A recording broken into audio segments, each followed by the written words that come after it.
무위법과 하나님 이제 한번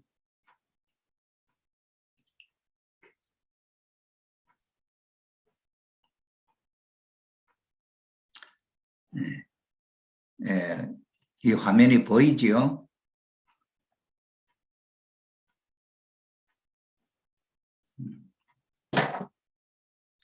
자, 여기에 이제 무위법은 불교적인 수로라고 이야기했죠. 무위법은 무형실체 세계. 이제 이렇게 보면 법이라고 하는 말은 존재입니다. 존재. 그래서 무위, 위할 위자, 무, 없을 무자. 이렇게 지금 현재 우리 자연 세계의 어떤 이 유의법과 관계에 반대되는 개념이라고 이야기했죠. 무의법과 하나님 이렇게 주제를 제가 달았습니다. 무의법은 무형실체 세계, 유의법은 유형실체 세계다. 이렇게 원리적으로 이해를 하고 한번 봅시다.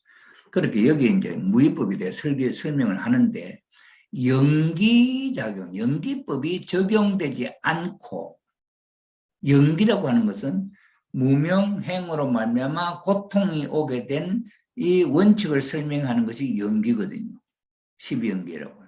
그래 연기법, 이 연기에 대한 법칙이 적용되지 않는 세계, 무제약적, 초월적인, 자기동일성, 절대 불변의 어떤 영원성을 갖고 있는, 그러면서도 우리 이 세계에서 생각할 때는 완벽한 무, 완벽한 무라 말은 우리 이 세계에 살고 있는 우리 인간의 가치가 무 아닙니까? 무가치한, 무자성이 아닙니까?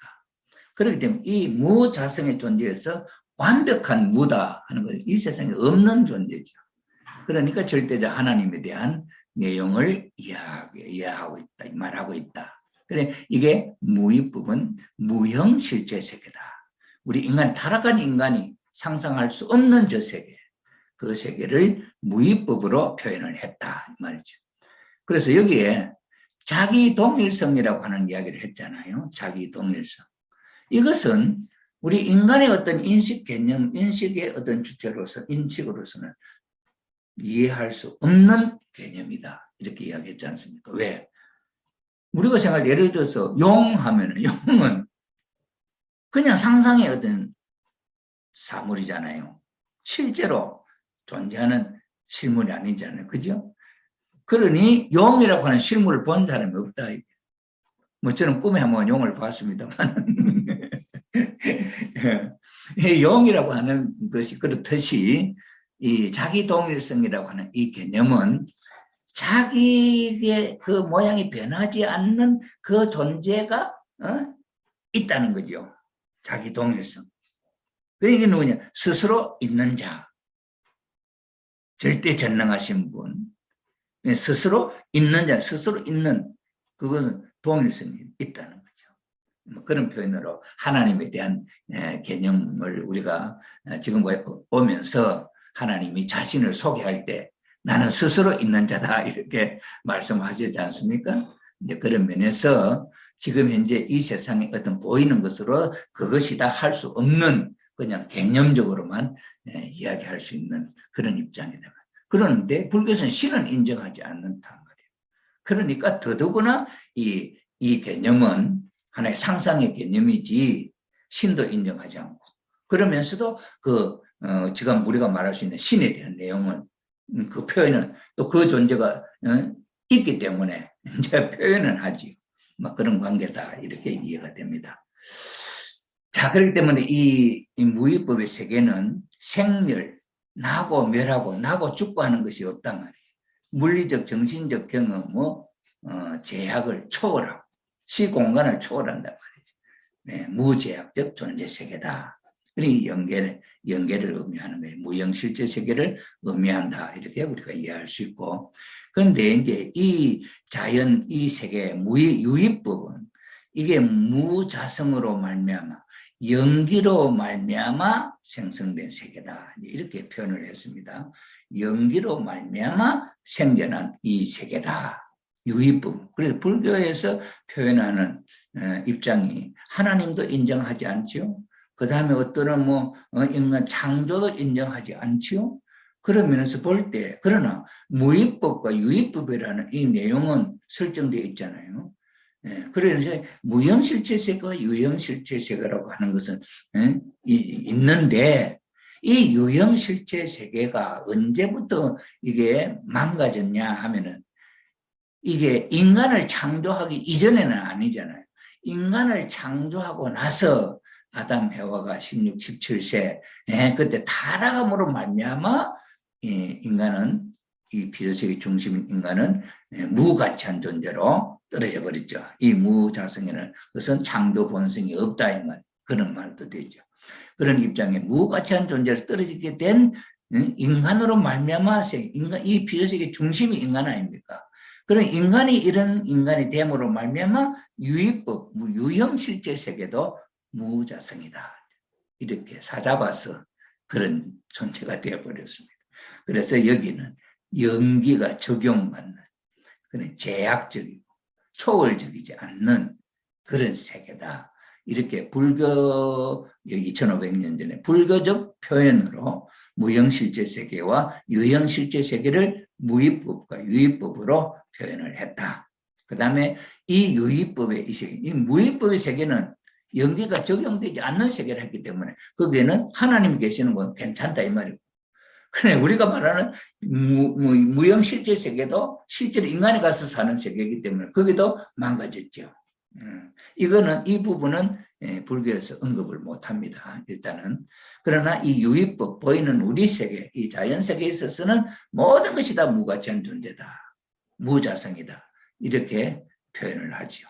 그래서 인간의 연기로 말미암아 연기법이 의해서 이 세계는 그렇게 됐다 하는 것은 인간 타락으로 말미암아 이 모든 유형실제 세계는 전부 다 사탄이 주관하는 세계가 되었다, 지옥이 되었다, 그 말과 같은 말이죠.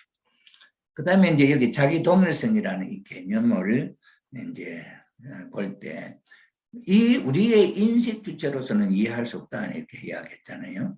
인간의 인식 주체로서는 이해할 수 없는 개념이다. 실제가 없기 때문에 그렇게 표현을 했는 것을 놓고 볼 때, 이거는 이제 무형실제 세계에 있어서 하나님도 그렇고, 그 다음에 인간이 완성하면은 그 존재에 대해서는 어떤 무슨 표현을 해야 되는데, 아직도 그런 완성한 존재가 나타나지 않았기 때문에 아직도 이해할 수 없는 그런 입장이죠. 지금 우리 입장인데 아버님, 어머님 보시죠. 청평에 HJ 그 천연단지에 한번 이해를 해봐요. 부모님 뭘 합니까? 천국은 이 세상에 어느 누구도 보지 않아, 체험해 보지 않은 세계 아닙니까?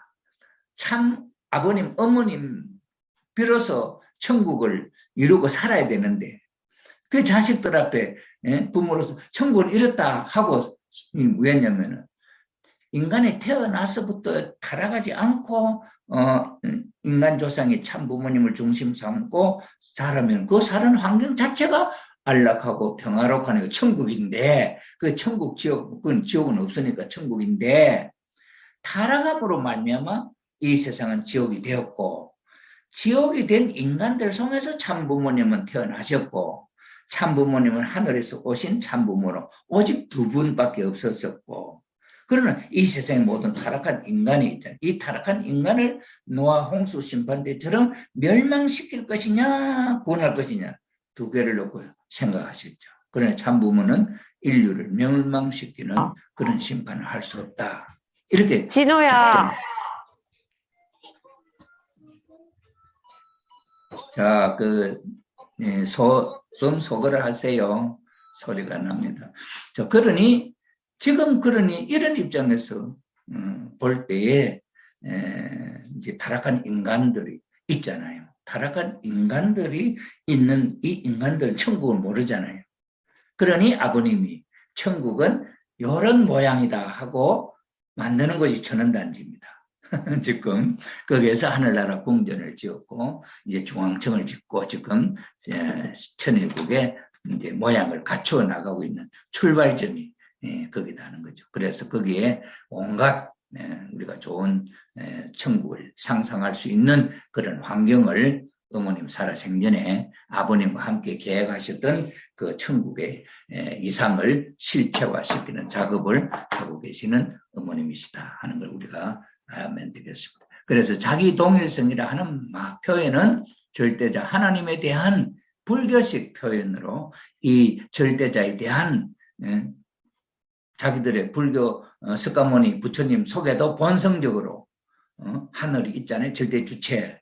그런 것을 뭔가 표현을 해야 될 거 아닙니까?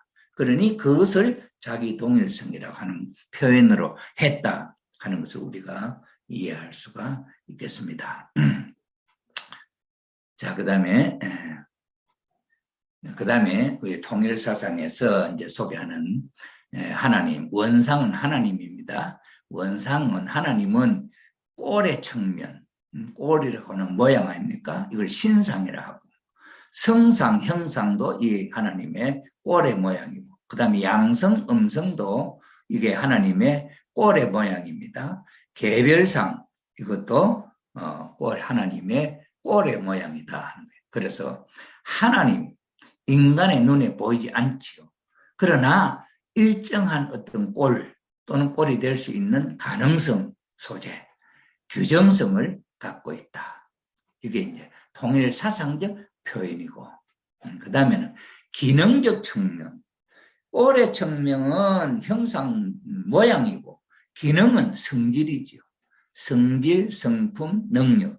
이건 하나님의 신성, 이거는 신상, 이거는 신성, 하나님의 속성, 심정, 로고스, 창조성 이런 걸 의미하죠. 이거는 내적인 것이죠. 그래서 내적인 면, 외적인 면을 나타내는 통일 사상의 원상, 하나님에 대한 표현이고, 그 다음에는 이제 보세요. 또 하나가 자기 동일적 기대, 아까 자기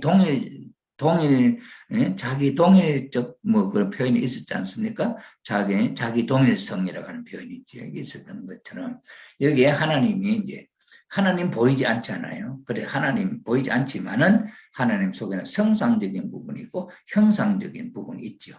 이것이 하나님 속에 존재하는 힘이 뭐예요? 만유원력이거든. 그 만유원력의 힘에 의해서 자동적으로 수수작용을 한다 이 말이에요. 성상과 형상이 여기 자동적으로 수수작용을 하죠. 이렇게 해서 성상과 형상이 합성체가 되는 하나가 된다 이 말이죠. 이 합성체가 하나님이다 말이죠.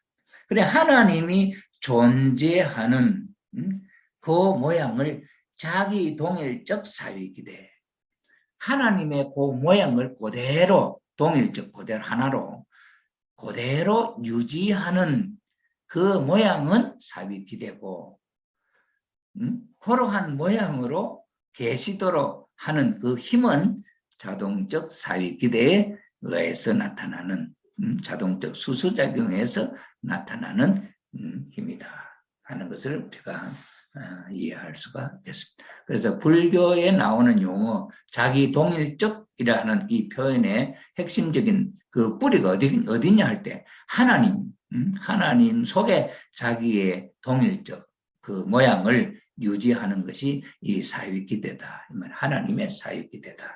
이것에 의해서 자기 동일적 이 존재가 유지되는 성상과 형상과 수수작용. 이것이 불교에서는 이게 소개가 안 되고 있죠. 성상과 형상이 있다는 것 자체도 설명이 없고 그 다음에 이것이 존재하기 위해서는 뭐든지 존재하기 위해서는 수수작용, 힘이 있어야 되잖아요.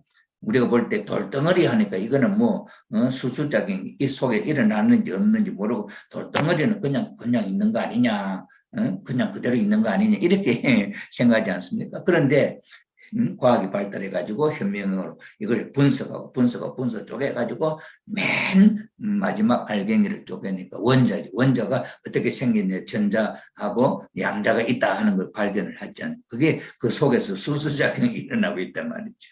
그래서 이 수수작용 힘이 강하면은 강한 고체 덩어리가 돼요. 이것이 수수작용의 이 해로가 너적하면은 이게 물이라든지 이런 것처럼 이렇게 분해가 되는 쉬운 그런 존재가 되죠. 이래서 과학이 발달하면서 밝혀진 내용이지만 자동적 수수작용이 모든 존재 자체 내 속에서 하나님을 닮아가지고 그 자기 동일적 성품을 유지하는 힘이 있다. 이건 하나님으로부터 물려받은 창조된 성품이죠. 그래서 하나님의 존재 법칙을 닮아서 모든 사물도 그렇게 존재하죠. 그래서 대비바사론에서도 모든 사물은 자기 동일적 자성이 있다 하는 말은 원리적인 기반을 기초로 해서 하는 말이죠. 그러나 이 원리가 통일 원리처럼 이런 것이 없기 때문에 앞에서는 무자성이다 없다 했다가 전부 다 자성이 있다 했다가 이게 이제 말이 시대가 지나면서 그 말의 표현들이 이제 달라지면서 점점 원리적으로 표현이 가까운 그런 방향으로 흘러오는 것을 우리가 불교 사상을 연구해 보면은 아주 초대 교회의 사상하고 조금씩 발전하는 모습을 봅니다. 이게 우리 통일 원리가 있을 때 그 발전하는 모습이 본래 그 세계로 가고 있구나 하는 것을 느낄 수 있지 불교학자들은 그런 걸 못 느껴요. 그런 걸 제가 봤습니다. 그 다음에 이제 자성이라는 말이 중요하다 그랬죠. 자성, 스스로자, 성품 성자입니다. 그래, 스스로 존재하는 성품이죠. 자성이란 무엇인가? 자성, 존재하는 것이 자기 동일성, 자기 동일성이라는 말이 철학적인 표현입니다. 왜 이 말이 왜 이게 필요하냐? 이게 없으면은 예를 들어서 지금 우리가 이 지금 염주를 제가 갖고 있는 이 염주도 요 동그란 요 알맹이 있잖아요. 요게 자기 동일성이라고 하는 것이 없으면은 오늘은 요래 있다 요게 쪼그라들 수도 있고 요게 변화될 수 있잖아요. 그거는 자기 동일성이 없다 이 말이지. 그래 요 성품을 요 모양을 계속 요걸 유지한다. 요게 자기 동일성이거든요. 그래 사람은 돼지는 소는 자기의 그 소의 성품이 뿔이 있고 송아지에서부터 어미소가 될 때까지 그 과정은 성장 기간이면 소라고 하는 완성된 어미소의 그 모습이라고 하는 것은 딱 그게 고정불변이 있잖아요. 변하지 않죠. 그게 자성이 있거든. 그래 불교의 자성이 된 말이죠. 자, 그래서 이 자성이라 하는 말이 자기 동일성이라 하는 말로 표현을 했죠. 자기 동일성을 유지함으로 말미암아 혼돈, 다른 것하고 이거하고 섞여갖고 이것인지 저것인지 모르는 이 혼돈 아닙니까? 그러니 이 자성이 있기 때문에 개는 개, 소는 소가 섞여서 혼돈되지 않는다 이 말이죠. 그래서 혼돈을 막아주고 그 다음에 변화하지 않는 고유한 성품, 불변하는 개성을 가진 것, 고유한 성질, 고유한 본성, 고유한 본체, 이게 자성이다. 그러니 이게 불교의 수리가 자성을 설명을 이렇게 했는데 그러면 우리 원리를 아는 사람들은 이 말을 들으면서 통일 원리적으로는 이걸 그러면 무엇을 표현하고 있느냐 이런 상상이 있잖아요. 존재하는 것이 자기 동일성을 유지한다. 저는 이 생각 이걸 딱 볼 때 이건 개성진리체? 딱 생각이 나더라고요. 자기 동일성입니다. 그럼 조영식의 자기 동일성은 뭐예요? 개성진리체야. 그럼 조영식이라는 개성 사람은 진리체이기 때문에 진리는 유일불변 영원하잖아요. 진리라고 하는 거예요. 유일불변 그 다음에 영원한 거 아닙니까? 그러니 자기 동일성 조영식이라고 하는 성품이 개성 진리체로서 불변이죠. 이 세계 유일무이하다 하는 게 통일 원리 아닙니까? 그런데 여기서 자기 동일성이라고 하는 표현을 가져놓고 보면은 이거는 영적 존재, 영인체라고 하든지 그 다음에 하나님이라고 하든지 그런 성품을 갖고 있는 내용이다 하는 것을 우리가 원리적으로 상상할 수 있지 않습니까? 그 다음 대비바사론의 자성은 각 존재가 가진 고유한 성질, 대비바사론 이전에는 무자성이에요. 자성이 없다 이렇게 해나오다가 이 시대가 발전했잖아요. 발전하면서 이제 인지, 사람의 지성이 성장하잖아요. 그러니 그 시대에 맞는 말로 이게 표현이 돼야 된단 말이야. 옛날 부처님이 하신 말씀이지만 그 부처님이 하신 말씀은 진리이기 때문에 오늘 이 시점에 와서도 그 말의 의미가 변하지 않아요. 그게 진리 아닙니까? 그러면 옛날에 했던 말이 지금 와서는 그게 무슨 말이 틀렸다 이럴 때 보면 그 진리 아니잖아요. 그러니 석가모니 부처님이 하신 2500년 전에 했던 말씀이지만 그 말씀 속에는 현대 언어로서도 설명할 수 있는 그 내용이 거기 담겨 있고 또 모르지만 앞으로 이제 이게 뭐 종교 통일이 돼가지고 그렇게 되면 모르겠지만 이게 또 100년 흘러간 다음에 2000년 전 예수님 때부터 2000년이 흘러오면서도 이게 그 당시에 표현하고 오늘 2000년이 지난 오늘의 표현도 이것이 같은 맥락을 갖고 있는 말이어야 이게 진리다. 그러니 자성이라고 하는 이 불교의 사상의 큰 정말 큰 의미를 갖고 있는 내용이거든요. 그러니 자성이라고 하는 내용이 이게 진리여야 2000년 전에 2500년 전에 석가모니가 말씀하실 때에서도 자성의 가치가 그런 귀한 의미를 담고 있었는데 오늘 이 현 시점에서도 이 자성이라고 하는 말은 원리적으로 그 귀한 뜻을 담고 있어야 이게 진리다 이 말이죠. 그리고 이것을 품을 수 있는 사상이어야 이게 가정연합의 통일 원리도 이게 진리다 이 말이죠.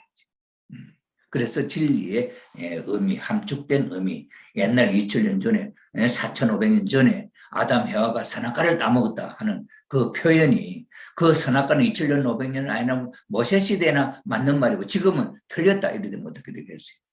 선악과라고 하는 말은 그게 비유와 상징으로 된 표현이기 때문에 2000년 전에도 그 말은 의미가 있고 2000년 후에 오늘날도 선악과라는 그 의미는 의미가 있다 이 말이죠. 그렇기 때문에 이 선악과라 하는 이 표현의 가르침이라 하는 것은 진리라고 하는 거죠. 진리. 비유와 상징으로 된 것이지만은 그 사상적인 가치를 내용의 의미를 담고 있는 말에 함축된 말이기 때문에 진리다 하는 것이죠. 그래서 옛날에 석가모니가 자성이라고 하는 그 말, 자기 동일성이라는 그 말, 그 다음에 무자성이라고 했던 그 말, 그게 연기 때문에 그래 된 것이기 때문에 그 연기는 타락이죠. 연기 때문에 하는 이유가 있잖아요. 그죠? 그 다음에 대비바사론에 있어서 자성이라는 말도 그 연기에 대한 내용의 의미가 조금씩 구체화되어지면서 이 자성에 대한 말도 이렇게 다르게 표현이 되어질 수 있는 거죠. 그래서 자성은 각 존재가 가진 고유한 성질로 다른 존재와 구별되는 이치. 이거는 지금 현대수로 표현할 수 있는 말이잖아요. 종이 다르고 그렇잖아요. 그런 내용이죠. 그래서 자성은 스스로 가지고 있는 성품, 변하지 않는 성품. 그래 불교 학자들 이건 긍정도 부정도 지금 결론이 없다 하는 데 대한 것은 2500년 전의 내용을 가지고 이 틀을 불교의 이 틀을 벗어날 수 없는 왜 석가모니 부처님이 뭐 어떤 중요한 핵심적인 말을 물으면 답을 안 하시고 묵묵부답을 하셨어. 그래서 왜 묵묵부답을 하셨느냐 하면 그 당시에 어떤 논리적인 말로선 설명을 해서 그 사람이 이해할 수 없을 때는 말을 안 하신 거예요. 그 사람이 알아들을 수 있는 말을 해봐야 소용이 없으니까 부처님은 말씀을 안 하시고 묵묵지는 거죠. 그렇다고 해서 그 말에 그 석가모니 부처님 몰라서 그런 건 아니죠. 불교학자들의 연구에서도 그렇게 표현을 합니다. 그래서 이 불교학자들은 아직도 긍정 부정은 결론이 안 나오는데 이 중요한 이 핵심적인 단어 자성에 대해서 말이에요. 학자가 오늘 과학을 논하고 있는 이 학자가 이것이 옳다 그르다 판정할 수 없는 얘기자면 이게 불교가 천년만년 가도 지금의 이 현상에서 벗어날 수 없는 입장이죠. 그러니 오늘 이 시점의 가정연합의 통일 원리와 이게 하나가 될 때에는 이 사상이 더 성화된 완성된 사상으로서 불교의 가르침의 내용이 꽃을 피울 수 있고 그것이 열매 맺을 수 있는 길로 갈 수 있는 그런 결합의 시점이 왔다 하는 것이 천일국 시대에 왔다 하는 것으로 이해가 될 수 있습니다. 그렇기 때문에 우리 피스매니저 지도자 여러분들은 불교에서 지금 상상하고 있는 그 내용의 의미가 무엇이고 테두리 벽이 무엇이냐는까지도 이해를 해야 됩니다. 그래야 그 벽을 넘어오지 못하는 지도자들 그러면서도 그 속에서 의미하는 내용을 이제 지금 이 현대 과학적인 이 시대의 지성에 일어나고 그 벽을 무너뜨릴 수 있는 그런 표현을 할 수 있도록 유도를 해야 돼요. 그래서 불교 학자가 한 말에 이 불교의 원리를 그 사다리로 비유해가지고 이걸 사다리라고 하는 것은 오르기 위한 기구로서 필요한 것이지 그렇게 표현한 학자가 있습니다. 앞으로 제가 그걸 또 소개해 올리겠습니다만은, 그렇기 때문에 이 불교의 이 사상도 그렇게 벽을 넘어서 이제 더 자유세계로 올 수 있는 그 길로 안내하고 그 길로 올 수 있도록 유도하는 책임이 우리들에게 있다 하는 것을 이해를 하고, 우리가 더 큰 겸손과 그 다음에 참 사랑의 마음으로 가지고 참은 인내력을 가지고 꾸준히 사랑의 대화와 사랑의 그 친분 관계를 유지해서 그 사람들이 어느 날 영계의 도움에서 재림부활한 종교 통일이 있지 않습니까? 우리가 그렇게 일을 함으로 말미암아 영계의 불교 성인들 그분들이 이제 재림해가지고 그들의 마음을 이끌 수가 있지 않겠습니까?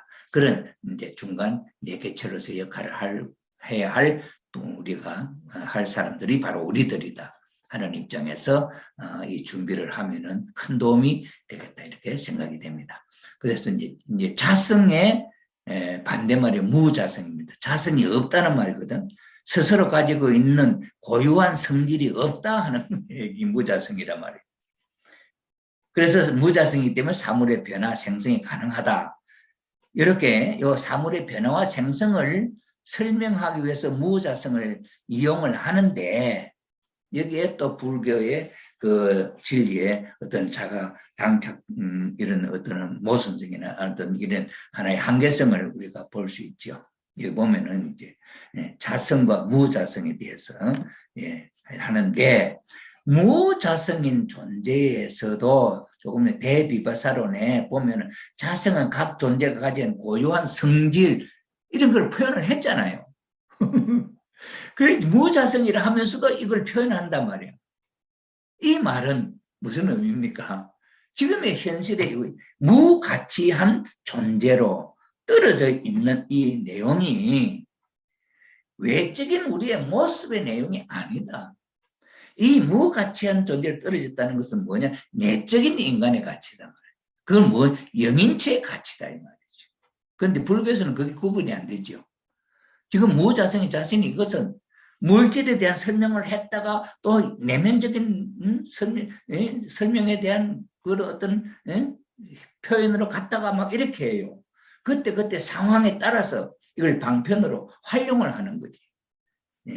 그런 걸 보면, 그러니 이 무자성이라고 하는 이 내용은 우리의 타락론이라든지 창조 원리적인 내용을 가지고 이걸 스스로 이게 이제 거기에 대한 내용이 보완이 되어진다면은 이게 틀린 말은 아니고 이것을 보완할 수 있는, 설명할 수 있는 구체적인 내용이 한 단계 더 보태진다면은 이게 완벽한 사상적인 내용으로 이 세상에 있는 어떤 다른 종교보다는 불교가 가장 참 급수가 높은 그런 종교다 이렇게 볼 수가 있겠죠. 뭐 직접적으로 하나님의 섭리와 기독교와는 조금 다르지만은, 그러나 현실 기독교에서도 재림주님을 맞이하는 입장으로 발전하지 못한 기독교에서도 벽이 있습니다.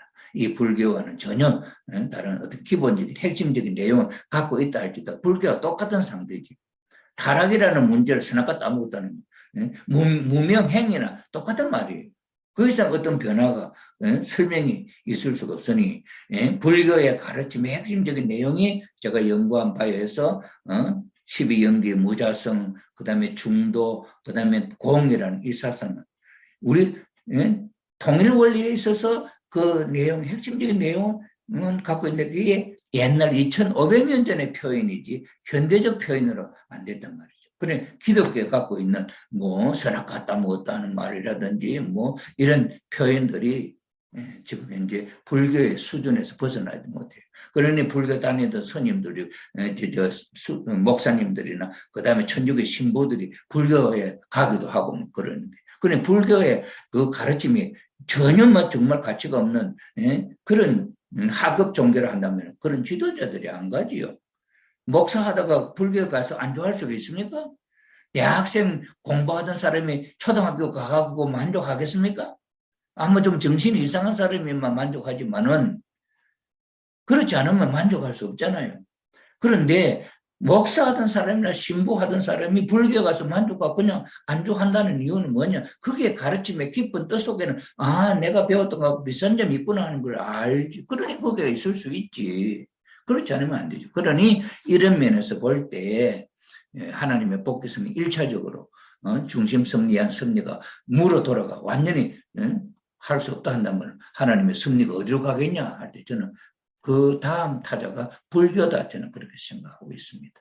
이런 면에서 볼 때 이 통일 원리로 불교의 이 사상을 이해한다는 것은 대단한 우리 가정연합의 우리 피스 매니저는 우리 축복 가정들에게도 복음이고 그 다음에 불교를 공부했던 사람과 관계 속에서 이 통일 원리를 이해한다고 한다면 거기에 중생, 거기에 영원한 삶이 부처님 될 수 있는 삶이 연결된다 하는 것으로 우리가 이해할 수 있겠죠. 그래서 자성은 불변하는 본질, 사물의 변화 생성 불가능.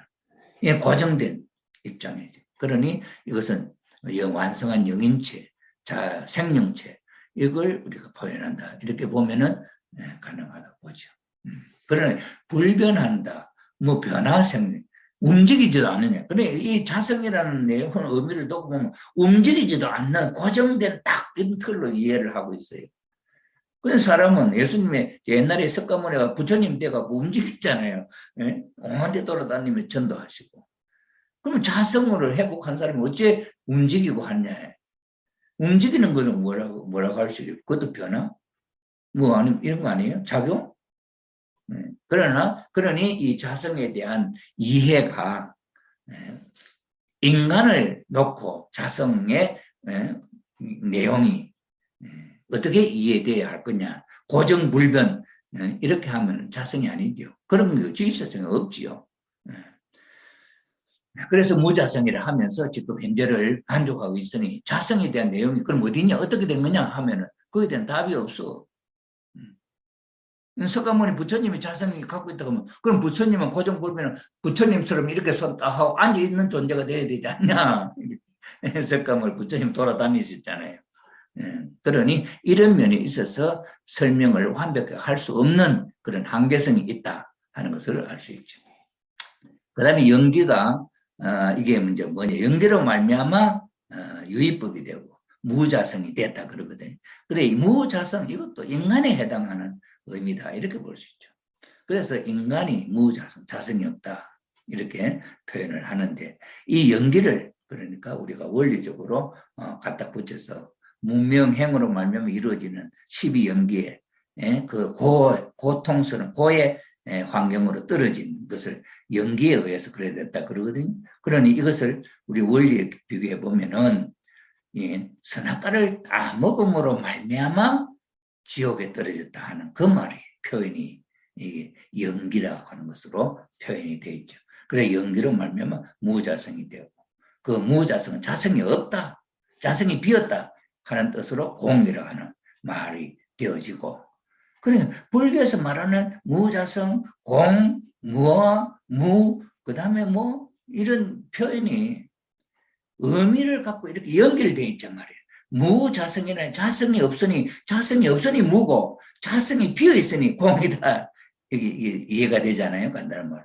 그러나 이 내용 한마디에는 깊은 사상, 불교 전체 내용을 여기에 하나로 포괄하고 있는 그런 사상이 공사상입니다. 그래서 제가 논문의 주제가 공사상인데 그 공사상은 한 토막으로 딱 할 수 없어요. 12연기, 그 다음에 무자성 중도, 그 다음에 중도, 그 다음에 공 이렇게 쭉 연결돼야 총체적으로 설명이 되는 내용이 여기 있더라고요. 그래서 제가 연구한 바에 대해서 그런 표현을 우리가 알 수 있습니다. 그 다음에 명이라고 하는 게 아까 고혁진 교수가 학자가 했다는 말을 했지 않습니까? 명은 무명에 대한 반대거든요. 그래서 무명행은 이거는 명행, 밝은 지혜로운 행동을 했다면은 인간은 자성을 가지고 행복이 가득한 삶을 사는 고통이 아닌 반대 세계죠. 아까 여기 무위법하고 유의법이 무형실제세계, 유형실제세계 이렇게 상대적으로 표현되듯이 명하고 문명은 이건 반대적이죠. 명은 밝은 세계, 무명은 어두운 세계, 명은 창조이상 세계, 무명은 타락한 세계 이렇게 볼 때 그 의미가 이렇게 이해된다 하는 것으로 우리가 이해가 되지요. 그래서 이 자성에 대한 문제도 우리가 원리적으로 이해를 해보았습니다. 그 다음에 이제 다음 하나님의 성품, 아까 원상론을 이야기했죠. 하나님의 성품은 성성적인 부분이 있고 형상적인 부분이 있다. 이성성상이니까. 그래서 인간은 이 하나님의 성품, 성상, 형상, 양성, 음성의 이 내용을 한 개성, 인간이라고 하는 그 개성이 이 하나님의 성품을 닮은 거예요. 이게 진리체라고 합니다. 그래서 그 한 개성이 하나님의 성품을 그대로 닮은 인간이고는 형상적 개성 진리체 이렇게 하죠. 그다음에 만물은 상징적 개성 진리체 이렇게 표현하지 않습니까? 그럼 진리체는 절대 유일 불변 영원한 성품이에요. 그럼 인간이 갖고 있는 절대 유일 불변 영원한 성품이다 하는 이 말의 뜻은 어디에 있느냐 하면은 불교 용어에서는 자성에 있는 거예요. 자성. 그 자성은 절대 유일 불변 영원이야. 그렇다면 그 자성이 인간의 완성으로서의 자성이라면 그 인간의 완성체로 자성은 어디서 왔냐 이게 하나님으로부터 온 거거든요. 하나님으로부터 하나님이 갖고 있는 그 성품, 성상, 형상, 성상에서도 양성, 음성이 있고 형상에도 양성, 음성이 있지 않습니까? 우리 원리에. 그러니 이 성품을 기본적으로 가장 실체적으로 닮은 것이 인간 아닙니까? 그래서 형상적 개성진리체 이렇게 표현하죠. 이 개성진리체는 절대 유일 불변 영원한 거지. 타락함으로 말미암아 우리 이걸 잃어버렸죠. 그래서 절대도 아니고 유일도 아니고 불변도 아니고 영원한 성품도 아니고 무가치한 존재를 떨어져 버렸기 때문에 이걸 표현할 수 없습니다만은 그러나 타락했지만은 우리 인간의 본심 속에는 이런 성품을 추구하는 마음이 있다 이 말이에요.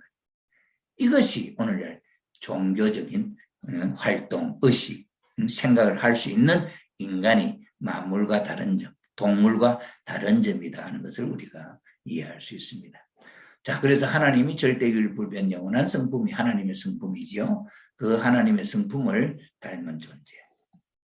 여기 이제 아까 자기동일적 사유이기도 이게 하나님이 영원한 하나님의 존재 기대. 그래서 이 자존 스스로 계시는 분, 절대자, 그다음에 심정의 본체로서 자기 동일성을 자기 동일적 모양을 그대로 유지하는 그 힘은 내적으로는 수수작용에 이 만유원력의 수수작용에 의해서 존재하는 하나님의 존재 구도, 존재 모양 그런 입장을 하나님 스스로 계신 하나님이 절대 유일불변 영원한 성품을 계시기 위해서 요게 있어야죠. 자기 동일적 모양 사위 기대로 이런 기대로 존재하는 내용에 이렇게 딱딱 분리되어 있는 게 아니고 이런 원리적인 내용이 하나님 속에 들어있는 거지요.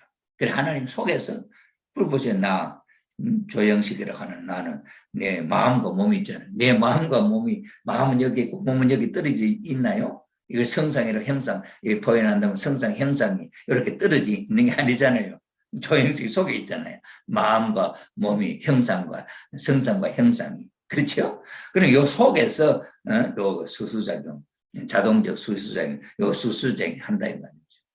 그다음에 성상 속에도 양성, 음성이 있잖아요. 형상 속에도 양성, 음성. 이것도 자체적으로 수수작용 한단 말이죠. 여기 모여가지고 나라는 존재가 형성된 거예요. 그래 나라고 하는 조영식이라고 하는 자기 동일적, 나의 이 모든 성품, 나의 모든 이 모양, 요 형상, 성상 형상이 여기 자기의 동일성, 그 하나의 존재 모양을 그대로 유지하는 거죠. 여기 자기 동일적 사유이 기대라는 거죠. 그리고 원리로 동일 원리를 가지고 자기 동일적 사유이 기대를 이렇게 설명할 때 인간의 나의 모습, 하나님의 모습이 구체적으로 이해가 되어지죠. 그러나 불교적인 용어로서는 자성하는 것으로 그 다음에는 자성이 자기 동일성 하는 것으로 표현할 때 구체적으로 하나님 어떤 성품이 다음 설명을 할 수가 없지 않습니까? 그게 절대 유일 불변은 변하지 않는 뭐 이런 게 아니고 거기에 두 말 다른 것 갖다 붙일 수가 없잖아요. 움직이지도 않고 다 고정 부처님처럼 고정해가 다 앉아있는 존재 그 하나님이 그렇고 부처님이 그렇다면 아무 재미가 없지요. 그래서 제가 이런 부처님이 되면 밝은 빛이 돼서 그 부처 세계에 있다는 거예요. 거기 있으니 아무 재미가 없어요. 그래 인간 세계로 내려온다는 그런 이야기를 들어봤는데 그러니까 아직 원리가 깊지 않지요. 그 세계가 어떤 세계인지 구체적으로 표현되지 않죠. 이게 원리적인 표현입니다. 그 다음에 통일 원리에서 여기에서 이제 다음에 자성과 영인체, 그 다음에 성장 기간을 이제 다음 시간에 설명을 할 텐데, 통일 원리에서는 아담과 해와가 아기 아담과 해와로부터 출발하잖아요. 엄마 뱃속에서 나왔든지, 어쨌든 간에 아담, 해와의 성경책에 의하면 아담과 해와를 하나님 흙과 물과 공기를 떡 지었단 말이에요. 그래 놔놓고 코에다 후 하고 생기를 불어넣었다는 거예요. 그게 하고 출발되는 삶입니다. 이게 성장 기간을 거쳐서 완성한다는 거죠. 여기에서 세 단계가 있는데 소생기, 장성기, 완성기. 이게 성장 기간이라고 표현하잖아요. 이게 통일 원리의 가장 훌륭한 점이 이 성장 기간이라고 하는 이 표현이에요. 불교에서는 이 부분을 설명할 수 있는 원리가 없어요. 그런데 우리 통일 원리에서는 이 아담과 해와가 이 성장하는 기간이 있어서 완성한다는 거야. 그래 자성, 생명체가 된다는 거죠. 그래 요 성장 기간이라고 하는 요게 변화, 생성 이거 없는 걸로 자성이라는 게 표현되잖아요. 그러니 무자성이다. 그래서 성장할 수도 있고 변화할 수도 있다. 그러니까 자성된다? 그 말도 아니잖아요. 무자성의 인간이 어떻게 자성이 자동적으로 되나? 안 되는데. 예? 부처님 되기 위해서 스님들 얼마나 고생합니까? 그러니 이 원리에 써서 이 성장 기간이라고 하는 것은 정말 훌륭한 원리입니다. 그래서 이 기간이 무한한 100년이나 긴 시간이 아닌 요것이 7년, 요것 7년, 요것 인간에서 21세 완성, 21수 완성이라는 거예요. 여기 완성하면은 이제 처녀종합 결혼해가지고 가정 완성을 또 여기서 살면서 무르익어지는 거죠. 심정적 세계가. 애기는 이 과정을 거쳐서 또 성장하고 이제 그런 관계가 원리에서 표현이 되는 관계인데 인간 조상이 성장해 가다가 따먹지 말라고 하는 하나님의 계명을 지켰으면 완성할 건데 못 지키고 타락했다. 그래서 타락한 인간은 자기 파멸 상태 그리고 이 원리권에서 벗어나 이거는 이해하는 무원리권이에요. 무원리 세계로 떨어져 버렸다. 그러니 여기가 타락 인간들이 사는 세계는 무원리권. 그래서 불교에서는 무자성이 자성이 없다. 무가치한 존재이죠. 그래서 창조 이상을 잃어버린 인간 가치를 상실한 인간이다. 이렇게 표현할 수 있죠. 이것이 타락한 인간의 표현이죠.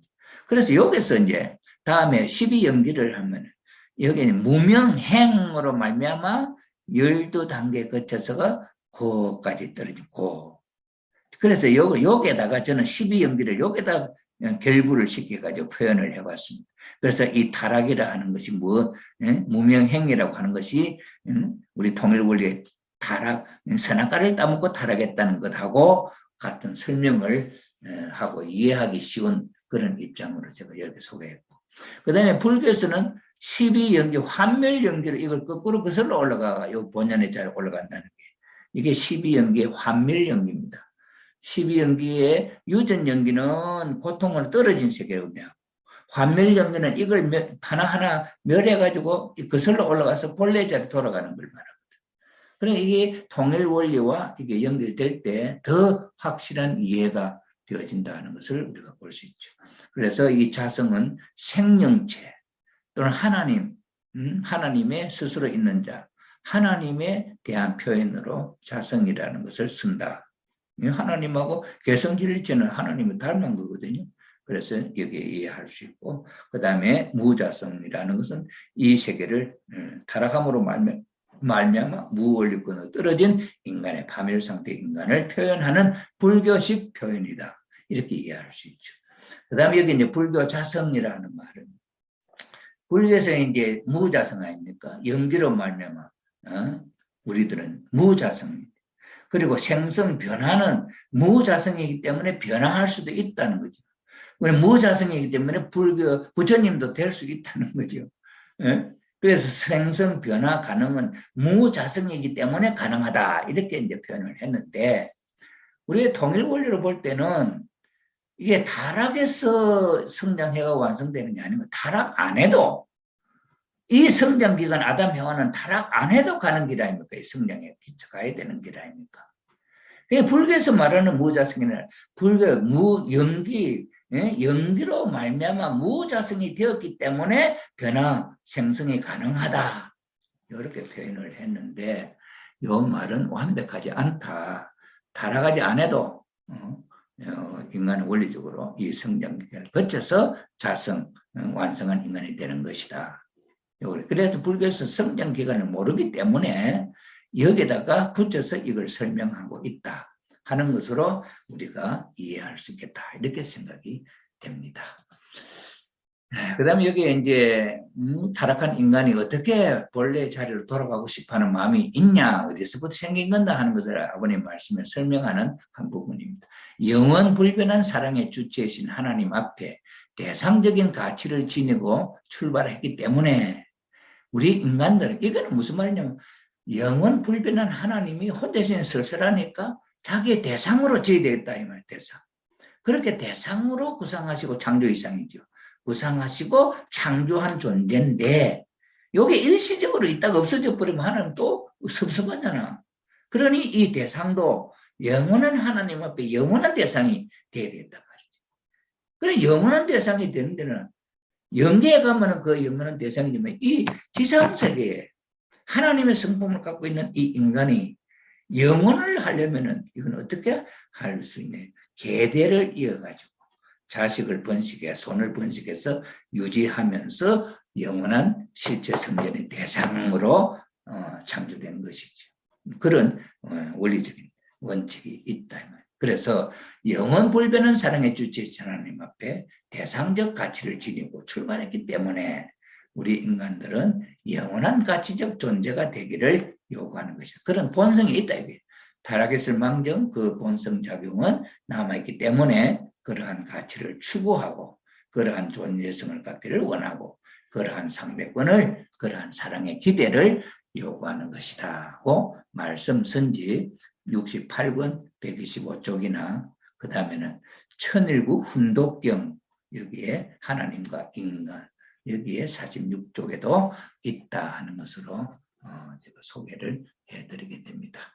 자, 이상으로 오늘 저녁에는 지난주에 했던 내용을 다시 한번 복습하면서 그리고 원리적인 PPT 그 도표를 활용해서 좀 소개를 했습니다.